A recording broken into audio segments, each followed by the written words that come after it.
There's a well-known story about a famous producer of television news in the United States that intended a Yom Kippur night, the Kol Nidre service at a certain congregation, and the rabbi delivered a 45-minute sermon on the importance of repentance and holiness. After the service was over and everyone was lining up to wish the rabbi well, the producer came over to him and he introduced himself. He said, I'm the producer of this wonderful news show.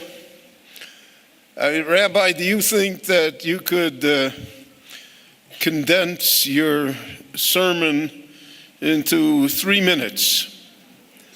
So the rabbi, who had visions of being on national television and becoming a very famous person, thought about it, and he said, yes, I could do so. So the man said, then why didn't you?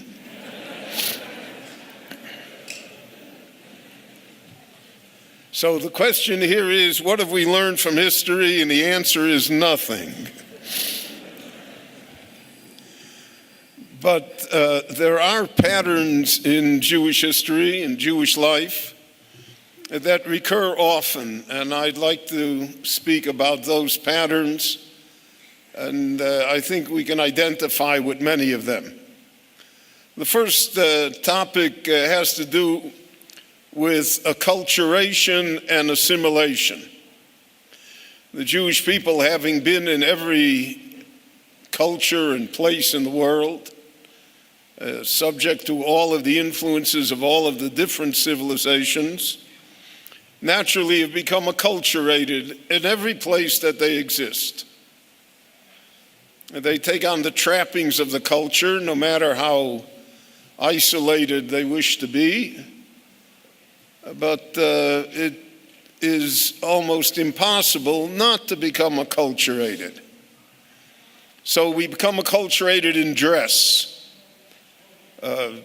Much of the Haredi world today dresses according to the culture of the Polish noblemen in the 18th and 19th centuries. I remember that in the early 1980s, when the Soviet Union was starting to totter, so the Kremlin sent an exhibition of treasures from the Kremlin around the world to raise money. And it was exhibited in the New York Metropolitan Museum. And so I went to see it, and I was impressed because I saw the Shtreimel of Peter the Great. Except that he had a golden cross on top, but otherwise it was exactly what the garb that you can see in the Hasidic circles. That's a sign of acculturation.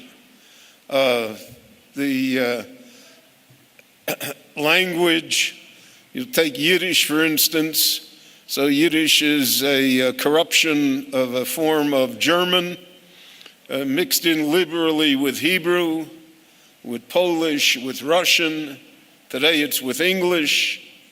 It's a jargon that's composed of many different cultures. And that became the Jewish language, even though with the exception of Hebrew, none of the original languages that composed it were Jewish. And you'll find acculturation in the Talmud, in the Mishnah. There's a great deal of Greek, afikomen, good Greek word. Many other words in the Mishnah are Greek. The Jews, when Alexander the Great came to visit the Holy Land in 325 before the Common Era, and he spared the city of Jerusalem from destruction, so the Jews agreed then that as a gift to him, that they would name all male children born in that year Alexander. And that's how the name Alexander, Sender, that became a Jewish name. Well, once Alexander became a kosher name. So we find different names in the Talmud. Aristobulus, which also was the name of a Maccabean king.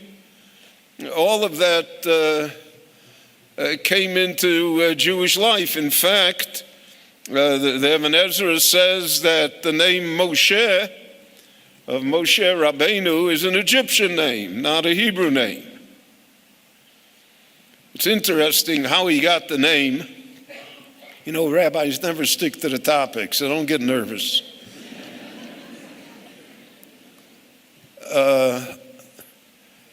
God sees Moshe. Moshe is, the dream of every Jewish young man. He's working for his father-in-law, and he's a shepherd. And he comes by and he sees a burning bush. The bush is burning.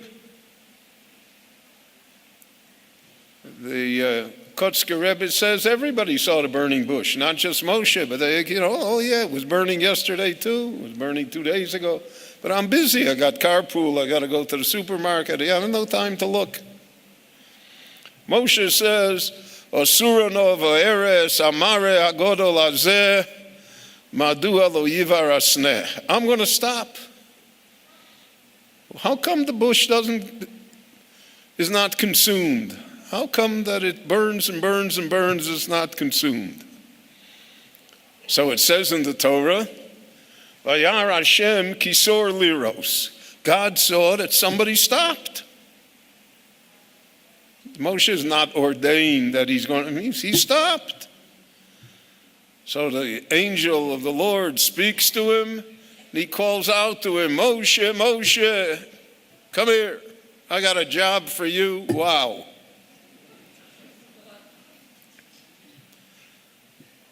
So the rabbis all ask, why did he call him Moshe, if that's his Egyptian name? He had Hebrew names, Avigdor, Yered, Tovia. The rabbis list 7 Hebrew names that he had, beautiful names. So he calls them what? Jeffrey, Eric, Kevin, what? Where did he get that? The rabbis say a tremendous insight that all of us should feel, which is part of the pattern of Jewish history. Why was he called Moshe? Because the daughter of the Pharaoh, when she saved him, called him Moshe. Ki min hamayim mishisihu. I have drawn him forth from the waters. And again, the Ibn Ezra says that word, the verb, is also an Egyptian verb. Moshe doesn't want the job. Who wants the job? I had a good friend of mine when I was a rabbi in Miami Beach. He was a Reform rabbi. We were across the street from each other, but he was a real good guy. And we had a lot of good conversations. So he said to me, well, what kind of congregation do you have? I said, I have a congregation full of Jews, so there are problems. So he said to me, I got the greatest congregation in the world. They're all non-Jews.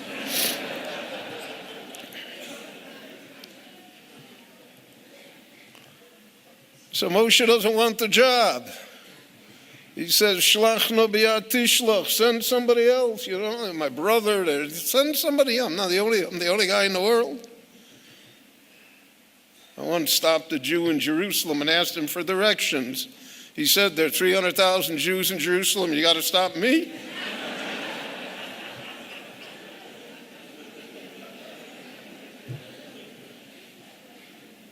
Well, send somebody else. So God says to him, Moshe, that's your name. Ki min hamayim mishisihu. I took you out of the crocodiles. Don't tell me send somebody else. I saved you. If I saved you, you owe me. All of us are saved. All of us are survivors. They meant all of us 70 years ago. And to a certain extent, they mean all of us today, too. We're all saved. We're all taken out of the water. So you can't just say, send somebody else. I don't want to be bothered. I don't want to give. I don't want to be identified. Because our name is Moshe. We are drawn forth from the waters to serve our destiny and our mission. So Jews have always been acculturated. We always had the foreign culture that surrounds us. But on the other hand, Jews have fought enormous struggles not to assimilate, not to give in, not to lose their Jewish identity. My Rebbe in the yeshiva long ago told us, he said, well, if your grandparents are proud of you and your grandchildren are proud of you, then you're probably all right. And that has been the measure of Jewish life. What do my grandparents think of me? And what will my grandchildren think of me? Since I became a grandfather, now thank God a great-grandfather, I started to behave myself. Because I want them to have a good opinion of me. Because after all, that's all I'm going to leave them. That's all I am, is the memory of what I was. So we have fought not to become assimilated. And where that line is drawn between acculturation and assimilation is a shifting line, depending upon countries, nations, civilizations, times, generations. There's no hard and fast rule. But the pattern is there, and everyone has to look into the pattern.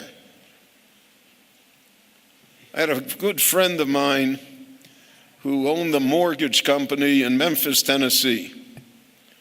The Lord has arranged his things. It so happens that this good friend, his granddaughter, his great-granddaughter rather, is going to marry my grandson, which was something that neither of us imagined and neither of us could have afforded.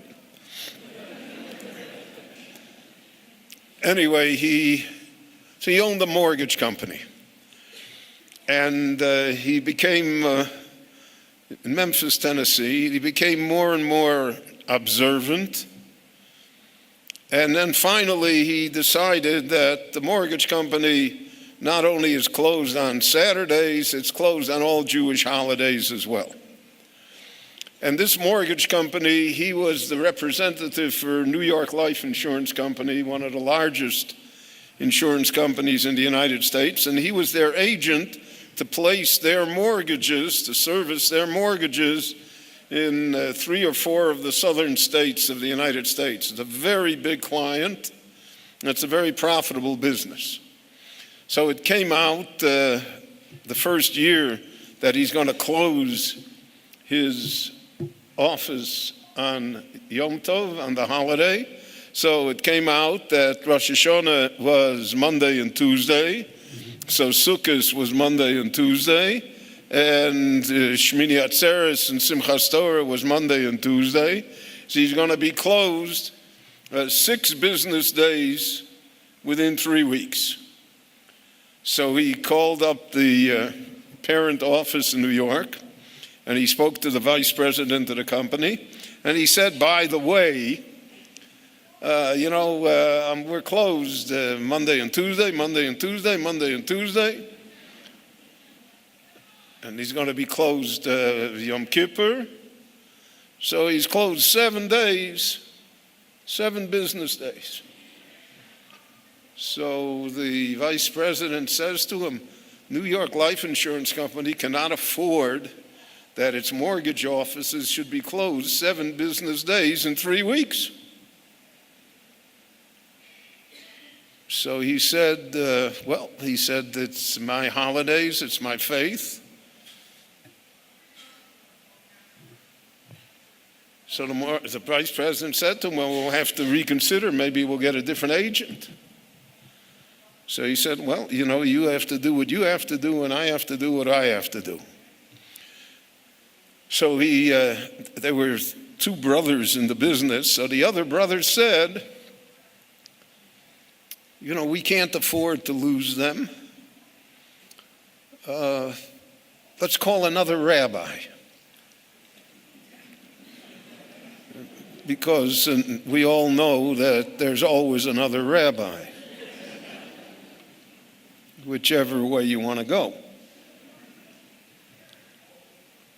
And he said no. Sam said, no, we're going to be closed, He said, we made a living before New York Life, we'll make a living without New York Life.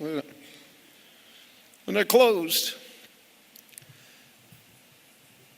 The day after Simchas Torah, he gets a call from the vice president of New York Life. And he says, Sam? He said, yeah. He says, this is, so-and-so. So he expects fully that they're going to drop him. So he says, I flew down to Memphis. And I was there Monday and Tuesday. He said, by God, your office was closed. He said, that's the kind of people we want to represent us. Someone that is that loyal to his faith. We know you're the one that we want us to run. They became extremely wealthy from it. That doesn't always work, but that's a line between acculturation and assimilation. And because we could find in halacha, we could find a heter, somehow non-Jews would work there, we'd give them a share of the business, they'd be open, there's a way. But that already starts the slippery slope which leads to assimilation.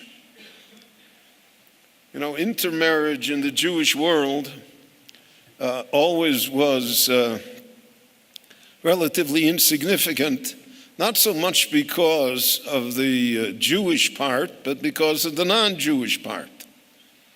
A non-Jew didn't want to marry a Jew. It was a stigma if you had Jews in your family. But in our world, where the Vice President of the United States has a Jewish son-in-law now, and where Clinton has a Jewish son-in-law, and where Carolyn Kennedy is married to a Jew, and where it's completely acceptable. So if the non-Jews will have us, so then it's a matter of personal decision. It's not a question anymore that they won't have you.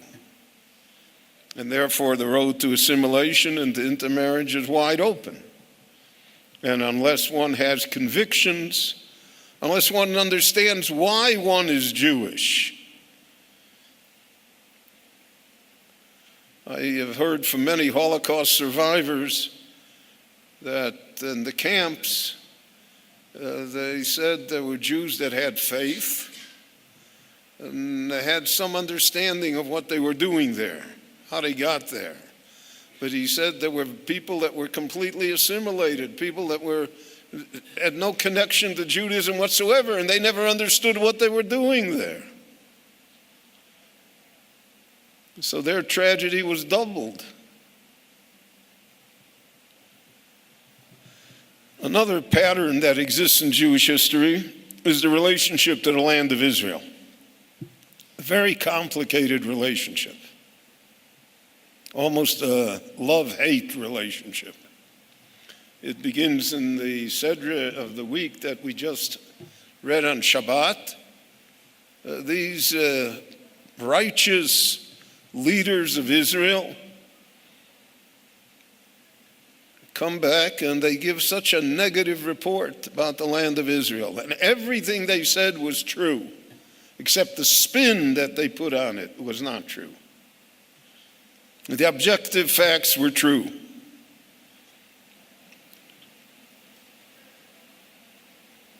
And because of that, the Jewish people said, okay, we're not going to the land of Israel, we're going back to Egypt.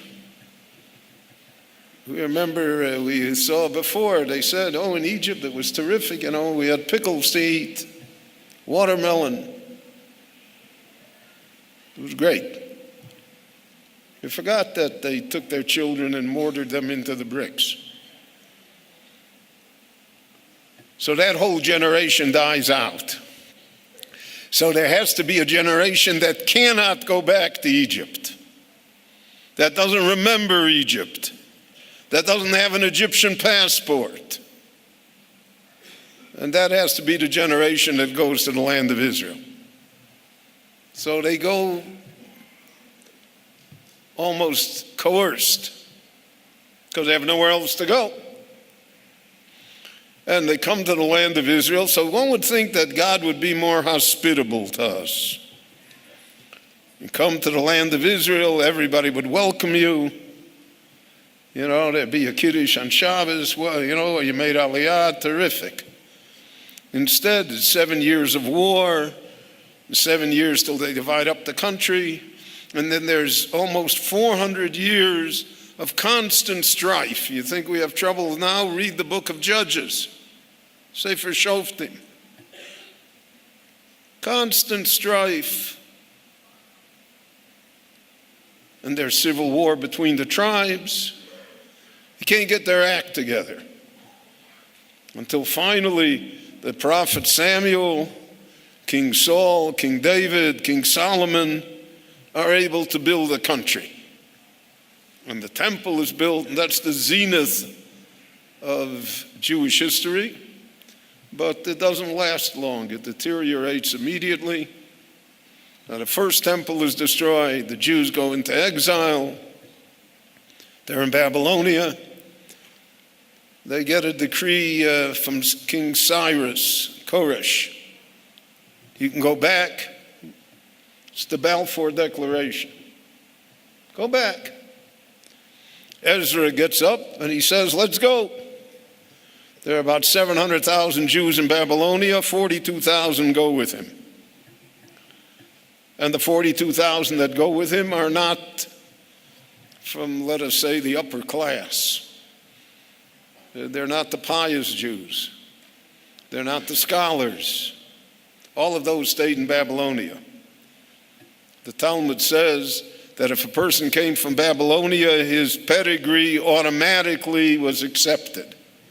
But who came with Ezra? So the Mishnah in Gedushin lists, the slaves came, Mamzerim came, Shtuki, Asufi, all kinds of questionable people. And he builds the second temple with them. And now the majority of the Jewish people don't live in the land of Israel. And Ezra, if we read it in the book, Ezra and Nehemiah, they're frustrated beyond belief because they have the opportunity and nothing happens. And therefore, even though the second temple is built, the rabbis tell us that they felt it was doomed from the beginning.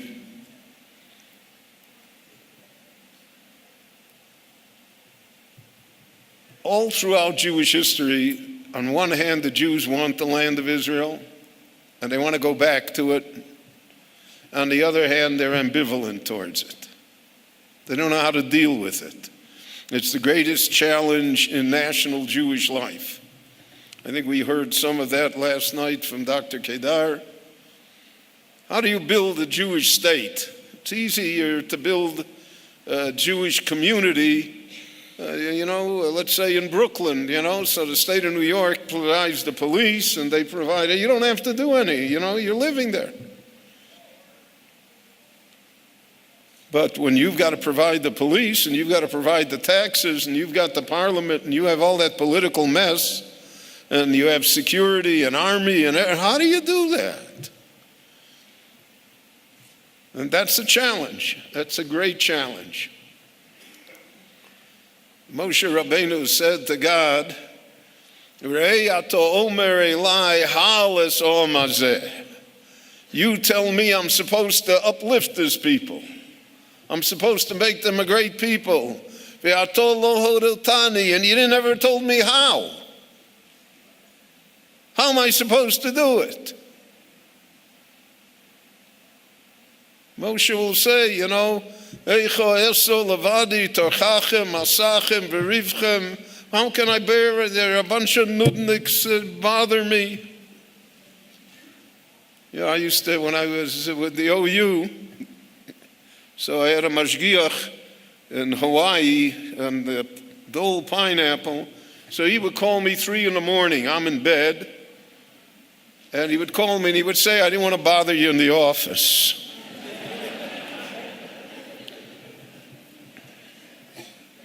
So you're supposed to make a people out of this. You didn't tell me how. And nowhere in the Shulchan Aruch does it say how to run a state. Nowhere in the Shulchan Aruch does it say what you're supposed to do, what's your diplomacy, what's your policy, how do you make peace, how do you make war. It doesn't say.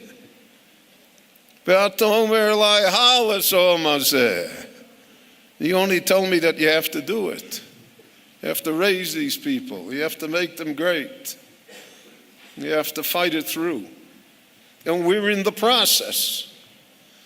So therefore, there are a lot of naysayers in the Jewish world regarding a Jewish state. It's more comfortable for everybody if, God forbid, there would be no Jewish state. Every Jew in the world would be more comfortable, right? Wouldn't bother us. We're not interested that every day to look in the paper and see us. And the United Nations is going to have a session next September. Guess what they're going to talk about? We're the only problem in the world. Syria, he can kill 15,000 people. It's no problem. Egypt is falling apart. No problem. But, there are Palestinians that are stopped at a checkpoint to see whether they're carrying a knife or a gun. That's a problem. That defies human rights. So we're uncomfortable because we're all in favor of human rights. We'd like to be the nice guys in the world. And the land of Israel always paints the Jewish people into a corner. And God wants to see what we look like there. And Shlomo HaMelech says in Shir HaShirim, Hareinias marayich, hashminias kolech. Let me see what you look like. Let's hear your voice. So the rabbis say, the Medrash says that the parable here is that the Jewish people are like a dove perched on a ledge. They can't go into the ledge because there's a snake waiting there. They can't fly out into the open because the hawk is circling above them. And then God says to us, so now let's see what you're made out of. That's our goal. That's our destiny. That's the pattern in Jewish history. Let's see what we're made out of. Because if it were easy to be a Jew, I guess there'd be more of us. I heard from Rabbi Feinstein many times. He would say, in Yiddish there was a phrase, schwer zu sein a Yid. It's hard to be a Jew. So he used to say, yes, but it's harder not to be a Jew. We're the great drama in human civilization. We're the longest running play on Broadway. We're always on. And it's interesting, in the Jewish world there is no audience. Everybody's an actor. Everybody's part of the cast. And the Lord told us, that we're, at the time of the destruction of the temple, there were about 7 million Jews in the world. It's almost 2,000 years ago. So to put that into perspective for you, there are about 13, 14 million Chinese in the world then. Today there are 1.6 billion Chinese, and we're about 14, 15 million people. Well, if there be 1.6 billion Jews in the world, First of all, there wouldn't be an undeveloped piece of real estate left on the globe. The Amazon forest would long ago have been destroyed. But if there'd be that many Jews, nobody would do anything, It wouldn't be up to me. The story is told that there was a town that had 10 male Jews. Every day they had a minyan. Then the guy had a cold, everybody came, nobody went on vacation. They always had a minyan. And then the Lord helped that an 11th family moved into town. The next day there was no minyan. So God told us in advance, Lo merubchem. I did not choose you because you would be many, it says in the Torah. Ki atem amat mikol ha'amim. You'll always be the fewest of all people. I mean, we make noise like who knows how many millions there are. And go tell him you can't get a minyan for Mincha Ma'ariv. There's nobody here, just us. This is South Africa here. So all of us are on stage. All of us are part of it. And therefore, if we all feel that we're part of the cast, so then we approach the matter much differently. We have a greater sense of responsibility and of destiny. And then finally, one other pattern that I want to discuss has to do with the moral, social thrust of the Jewish people. The Jewish people have always been the utopian section of humanity. We believe we gave the world the idea of the Messiah. That's one of the famous statements of the Rambam.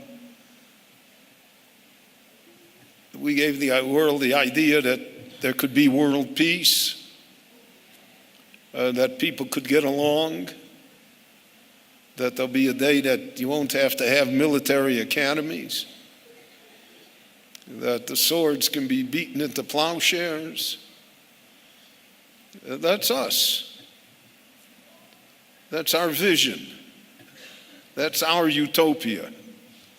Because of the fact that we're utopians, so the pattern has always been that Jews are suckers for all utopian ideas. Marxism, which dominated the Jewish world in the 19th and part of the 20th century, out of the first Politburo of Lenin, 19 members, 7 were Jewish. 2 had smicha to be rabbis. Because that was utopian. Comes the revolution, everything's going to be good. The only thing is that it never came. 80 million people got killed, and the great new world never showed up. But Jews believed that it would. And Jews believed in it as a religion. So the most atheistic Jew is religious because that's his religion. His religion is utopianism. And because of that, many things happen in the Jewish world that seem strange, that seem to be almost anti-Jewish. But nevertheless, are part of the Jewish experience simply because of this bent towards utopianism. Golda Meir, when she was prime minister of Israel, so she was a doctrinaire socialist. She really believed. And so she would attend the socialist conferences that were held throughout the world. And she was the prime minister in the 1973 war, the Yom Kippur War, when Israel, for about 4 days, tottered at the verge of extinction, God forbid. The Syrian army had a clear path to Haifa. The Egyptian army had broken through into Sinai. The Israeli army had run out of ammunition.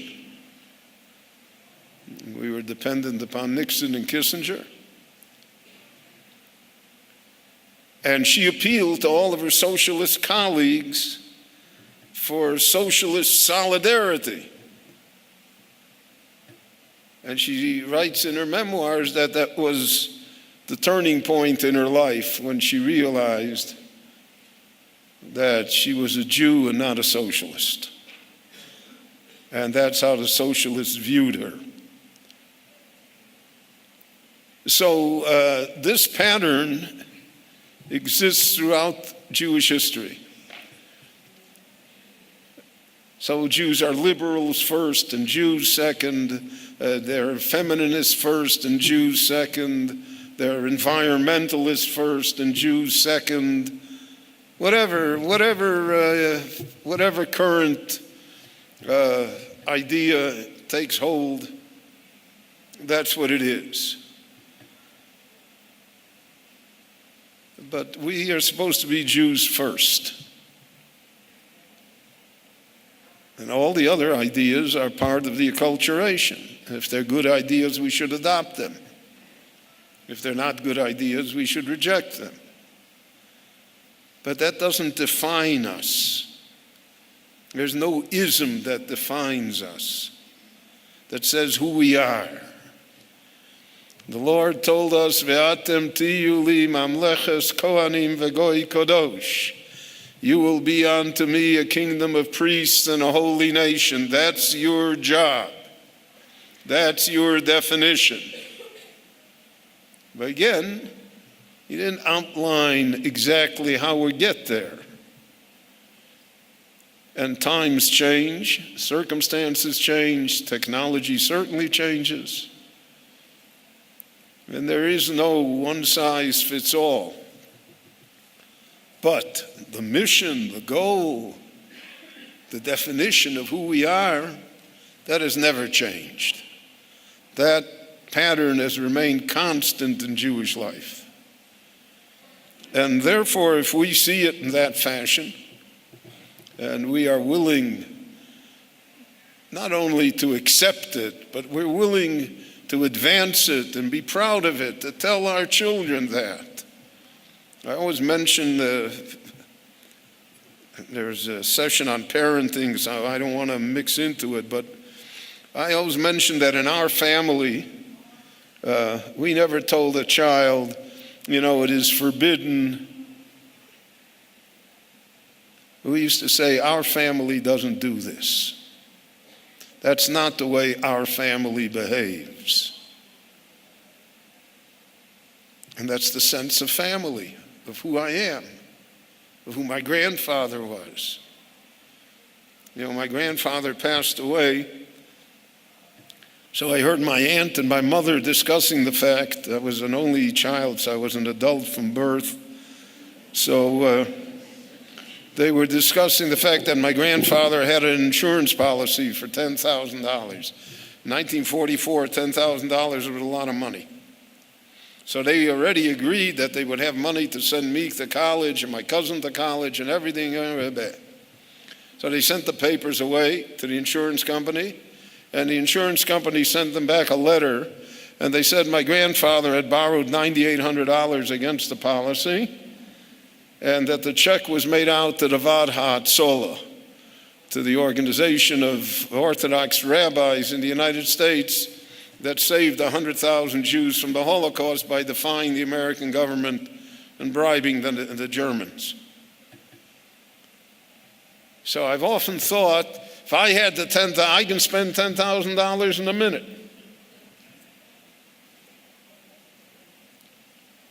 So the 10,000 would have been gone. But this way I have my grandfather.